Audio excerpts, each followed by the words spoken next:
Chapter 10. Look! Shmuel cried over the noise of the singing. At his voice, everyone suddenly quieted, following his pointing hand. Ahead of them was a train station, its windows sparkling in the bright spring sun. There were armed guards standing in front of the station house door and scattered around the periphery. Two wooden boxcars squatted on a nearby siding. The trucks pulled up to the station house. Jumping out of the cabs, the soldiers called the villagers, "Get out! Out! Quickly!" When no one moved, the soldiers raised their guns. Shmuel put his hands on the raised panel and leapt down. Yitzhak handed his son down to Shmuel and then jumped down himself. The other men climbed out, turned, lifted their arms to take the children. Then the women and girls, clumsier in their party skirts, climbed down to help, with help from the men. Faye's wedding dress caught on a protruding nail. When she had to rip it loose, she began to cry and could not be comforted. "Quickly! Quickly!" the soldiers called, gesturing with their guns. Rounding up the villagers, they herded them toward the trains. There were piles of things spread out along the tracks, as if they had been dropped by a fleeing army. Hannah saw suitcases and carpet bags, some carefully packed and some with their contents spilling out. Dresses and shawls were scattered around, and there was a bag of what looked like medicines, several dozen jewelry cases, a sack full of milk powder, and even a small chest of baby toys. "That's Grandma's satchel!" Faye shrieked, pointing at the tapestry bag with the wooden handles. "Papa! Papa! They've left Grandma's things here! What will she use in the resettlement camp?" Before the rabbi could answer, Hannah had turned to Gittel. "I know." "Do not say a word, child," Gittel pleaded. "Not a word." More and more the villagers began to recognize baskets and bags belonging to their families. But they were not allowed to stop by the piles, simply pushed closer to the boxcars. When the last of them was out of the trucks, the soldiers made a great circle around them. A high-ranking officer, but not the colonel who had spoken with them before, stepped into the circle with them. They looked to him, and he raised his hand for silence. "Now, Jews, listen. Do what you are told, and no one will be hurt. All I ask is your cooperation." His voice was ragged, as if he had been using it too much recently. He had a dark blonde mustache and bad teeth. Hannah felt Gittel's arm tighten on her shoulder, and the villagers began to murmur among themselves. Hannah held her breath. If she held it for long enough, she thought she might wake up from this awful nightmare and be back safe at her family cedar. But when she had to let her breath out at last, she began to cough desperately, and Gittel pounded on her back. "Lie down," was all she heard. "What, here? On the ground?" someone cried out. "Of course, Jew," came the officer's voice. "And then my men will move along at you and take your papers and jewelry for safe keeping." "You mean for your own keeping," a man called out. Hannah thought it might have been Shmuel. "Who said that?" the officer asked. When no one answered, he narrowed his eyes. "The next one who speaks, I will shoot." The silence was so profound, Hannah wondered if she had gone deaf. "Now, lie down," the officer commanded at last. He gestured with his hand, and the soldiers behind him made the same movement with their guns. When still no one moved, the officer, very slowly and deliberately, removed the pistol from his holster and pointed it at the feet of a man standing near the edge of the crowd. He fired a single shot. Dirt and pebbles sprayed up, and several women screamed. A little girl cried out, "Mama! Mama! Mama!" Hannah was suddenly so cold she couldn't move. Gittel shoved her in the back. "Lie down," she whispered. "Lie down quickly." Hannah fell to the ground on her stomach and didn't stir. When she finally forced herself to open her eyes, there was a pair of large boots by her head. She could hear children whimpering, and somewhere off to her left a woman was crying. There was a low undercurrent of men's voices. It took a moment before she realized they were praying. Hours later, or so it seemed, they were allowed to stand up again. Gittel had her hand up to her neck. There was a red mark that ran around it as if a necklace had been torn from her. Faye's beaded headdress and her earrings were gone. Her dress was smudged and torn. Several men were bleeding from their noses, and Shmuel had a dark bruise starting at his temple. But except for the quiet snuffling of children, a man's persistent hacking cough, and Rachel's labored breathing, no one made a sound. Now, the officer said, smiling down at him and showing his rotten teeth. Now, Jews, you are ready for resettlement. Where? A tremulous voice called out. Wherever we choose to send you, he answered. Get up. They stood raggedly, and the soldiers herded them toward two stationary boxcars. They went silently and almost willingly, eager to be as far from the officer and soldiers' guns as they could. But Giddle, Hannah whispered her protest as she stared at the two cars. We can't all fit in there. With God's help, Giddle mumbled, squeezing Hannah's hand until her knuckles hurt. The older people were pushed into the boxcars first, then the women and girls. Someone shoved Hannah from behind so hard she scraped her knee climbing up. She could feel the blood flowing down and the sharp, gritty pain, but before she could bend over to look at it, someone else was behind her. Soon, there were so many people crowded in, she couldn't move at all. It was worse than the worst subway jam she had ever been in, shopping with her Aunt Eva in the city. She was caught between Giddle on one side and the rabbi on the other. There were two women behind her and the boards of the boxcar by her face. Bending her good knee just a little, she could see out a small rectangular space between the boards. She'd just gotten a look when the car shifted and the door was shut and bolted from the outside.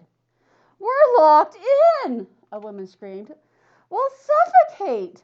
Everyone began to scream then, Hannah with them. The ones by the door hammered on it with their fists, the car rocking with their efforts, but it did no good. No one came by to open the door. After a while, exhausted by all the screaming and the tears, they stopped. It was pretty dark inside the car, with only small patches of light where the boards did not quite fit together. It was airless and hot. One of the two women directly behind Hannah smelled of garlic. Somewhere, a child cried out that she had to go to the bathroom. A little while later, a smell announced that she had. How long? Someone called out. The rabbi's voice replied calmly, We are in God's hands now. God's hands are very hot and sweaty, Giddle said. How can you say such a thing? It was Faye. Just then the car shook and everyone screamed. I hear a train, Hannah cried out. She bent her good knee again and looked through the crack. A dark engine was coming down the track, backing toward them. I see it. God's hands, my children, the rabbi said loudly. As the children bumped against the two cars, shaking them and making it hard to stand, Hannah managed to twist just enough to speak to the rabbi. Please, Rabbi, she pleaded. We must do something, and quickly. I know where they are taking us. I am from the future, please. Rabbi Borak cleared his voice before speaking. All children are from the future. I am from the past, and the past tells us what we must do in the future. That is why adults do the teaching and children do the learning. So you must listen to me when I tell you that we must do now is pray. Pray, for we are all in God's hands. Giddle was right, Hannah thought. God's hands were very hot and sweaty.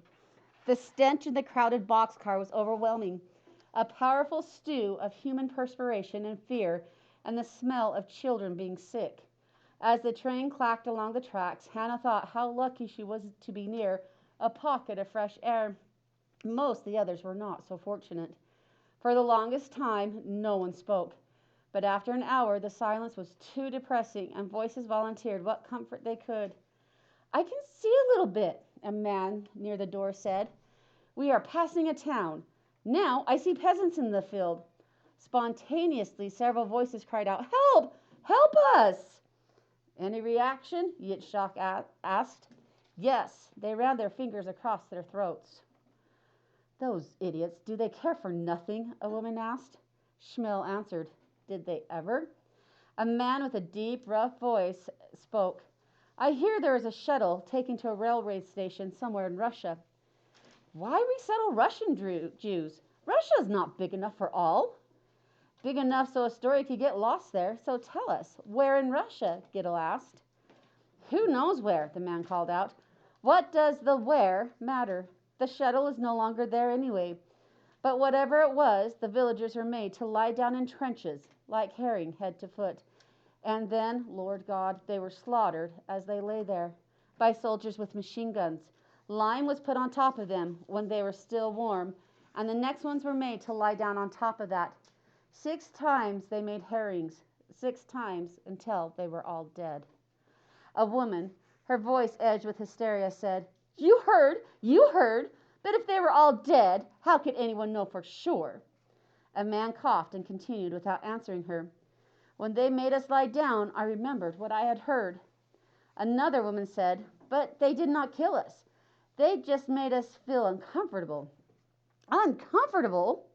They took my wedding ring and kicked my Abram in the nose. Uncomfortable. It was a third woman. It is just a story, the first woman said. A nightmare. Do not tell us any more of your awful stories. The man coughed again, then said, is it not written that we must bear witness? What witness? Faye cried. Were you there? It is only gossip, vicious, cruel gossip, rumors. Shmuel, tell him it is only that. Shmuel was silent. Not gossip, Faye. It's true. I know, Hannah said. Gittel pinched her above the shoulder to silence her. The man spoke again. The one who told me was a distant cousin. He knew someone who had escaped. You said no one escaped, Faye put in. Hush, a woman near Hannah said. The children will hear you and be afraid. I heard, another man began. Hannah recognized Yitzhak's voice. I heard another story. When I was in Leonisk buying poultry, there was a doctor, a fine man, very educated. He was operating in the hospital on a Christian woman. She trusted him more than her own, you see. And right in the middle of the operation, because her husband had called them in, the soldiers came and dragged the doctor away and killed him with his own instruments in front of his family. Did the woman die? The shish he was operating on? Another man asked. I hope so, a light voice chorused. No, Yitzhak said, she did not die, and she did not deserve to die. Perhaps she did not, Gittel said, but her husband did, and the soldiers, monsters. Hush, the woman near Hannah said again, the children will hear you. The rabbi cleared his throat loudly. These are just rumors and gossip. The Proverbs say, he who harps on a matter alienates his friend. Well, I heard, a man's voice came from the back of the car. He spoke so softly at first that the people near him had to shush him so the others might be heard. I heard, and reliably too, that in a town on the border of Poland, an entire population was locked in a synagogue, and then the Nazis set fire to the building. Anyone trying to jump out the windows was shot. Only there was a Pole, a good man, the Shabbos Goy, who opened the back door so a few of the villagers escaped and were hidden by the Goy in his own house. In his own house. I had a friend who was one of the 7 who got out. He told me the smell of people burning is not unlike the smell of cooking pigs. Ha, said Gittel. And how does he, a good Jew, knows what pigs smell like cooking? So he was not kosher, or the Goy told him. So? How can you joke about such things? Hannah said in a very small voice. Gittel made a tick sound with her tongue. If we do not laugh, we will cry. Crying will only make us hotter and sweatier. We Jews like to joke about death because what you laugh at and make familiar can no longer frighten you. Besides, Chayale, what else is there to do? Hush, the woman near Hannah remarked again. The children. We could break down the doors and run away, Hannah said. Run away? Where, little Chaya? To Lublin? Gittel asked. To America, Hannah said. To be with Abram Morowitz. This is my home. This boxcar? Hannah whispered. Don't be impudent. To Israel, then. Gittel laughed, a strange, hollow sound. And where is Israel, she said, except in our prayers? Hush, the woman begged. The stories continued. Did you hear about Mostochawa? A man asked. You mean the place where they were all forced in their houses to stand naked in the snow?